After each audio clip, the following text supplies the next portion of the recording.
تھوڑا سا مال سب کے لیے کافی ہو جائے گا۔ دوسرا کام کیا ہوگا؟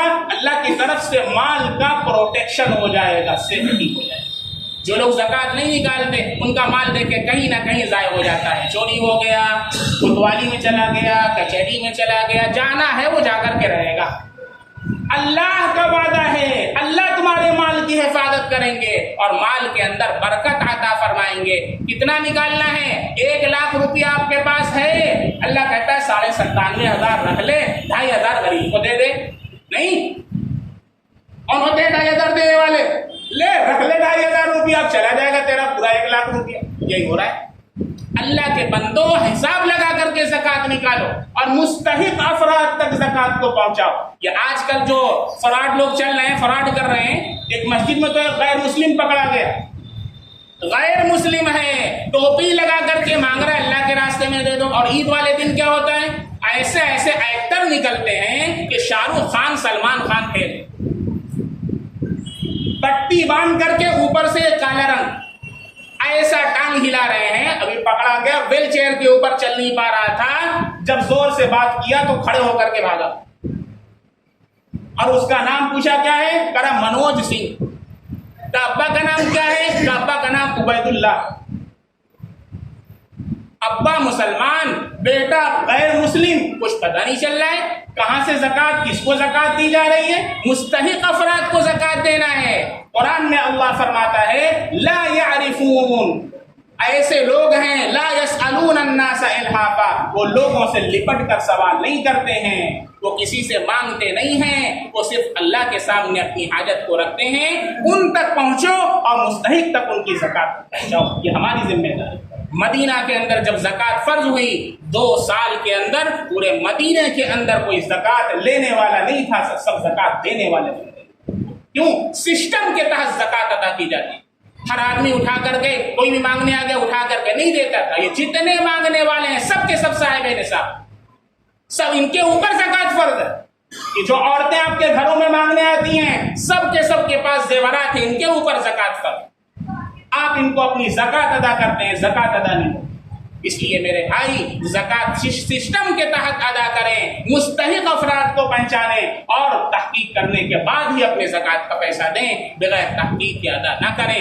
خاص طور سے عورتیں زکوٰۃ کے معاملے میں بہت کوتاہی کرتی ہیں، زیورات ان کے پاس ہوتے ہیں، زکوٰۃ نہیں ادا کرتی ہیں۔ یہ آپ کی ذمہ داری ہے، آپ اپنی عورتوں کو بھی بیان سنائیں، چینل پر جائیں، مفتی عبدالرحمان اسپیچز، وہاں بہت سے بیانات پڑے ہوئے ہیں، بتائیں کہ زکوٰۃ نہ دینے کی کیا وعید ہے۔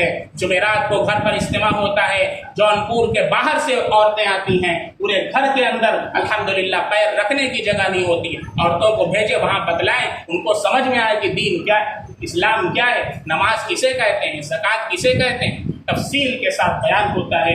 اللہ رب العزت ہم سب لوگوں کو زکوٰۃ کی اہمیت پر غور کرنے اور زکوٰۃ کو صحیح طریقے پر نکالنے والا بنا دے، اور اللہ رمضان کے جو بچے ہوئے ایام ہیں ان کی قدردانی کی توفیق مرحمت فرما دے۔ السلام علیکم۔ جماعت ثانیہ کے بارے میں مفتی صاحب بتا دیجیے۔ ایسی مسجد جس کا امام اور مؤذن مقرر ہو، نماز کے اوقات مقرر ہوں، وہاں پر ایک جماعت ہونے کے بعد دوسری جماعت مسجد کی حد میں کرنا مکروہ تحریمی، حرام کے قریب، حرام کے قریب۔ نبی کریم صلی اللہ علیہ وسلم کسی معاملے کے لیے تشریف لے گئے تھے کسی محلے میں، جب آپ صلی اللہ علیہ وسلم واپس آئے تو دیکھے کہ مسجد نبوی کے اندر نماز ہو چکی ہے۔ آپ صلی اللہ علیہ وسلم چاہتے تو اسی مسجد میں دوبارہ صحابہ کو جمع کر کے نماز پڑھ سکتے تھے، آپ نے نہیں پڑھا، آپ گھر تشریف لے گئے اور وہاں جو لوگ ابھی نماز نہیں پڑھے تھے ان کو آپ نے جمع فرمایا اور ان کی امامت کروائی۔ اس لیے یہ مسئلہ اچھی طرح سن لیں، یہ جو آج کل سلسلہ چلا ہوا ہے، 2 لوگ آ رہے ہیں، 3 لوگ آ رہے ہیں، آ کر کے جماعت کر رہے ہیں، بھائی پہلی جماعت کا مطلب ہی کیا رہ جائے گا؟ پہلی جماعت کا کیا مطلب؟ ہر آدمی آئے اور اپنی جماعت کر لے؟ اللہ کے نبی کا ارشاد ہے، میرا دل چاہتا ہے کہ جماعت کے وقت کسی کو امام مقرر کروں اور میں نکل کر کے جاؤں، اور جو لوگ اپنے گھروں کے اندر بغیر عذر کے بیٹھے ہوئے ہیں میں ان کے گھروں کو آگ لگاؤں۔ کیوں کہا اللہ کے نبی نے؟ وہ کہتے میں اللہ کے نبی پہلی جماعت ہو جانے دیجئے، میں آ کر دوسری جماعت کر لوں گا۔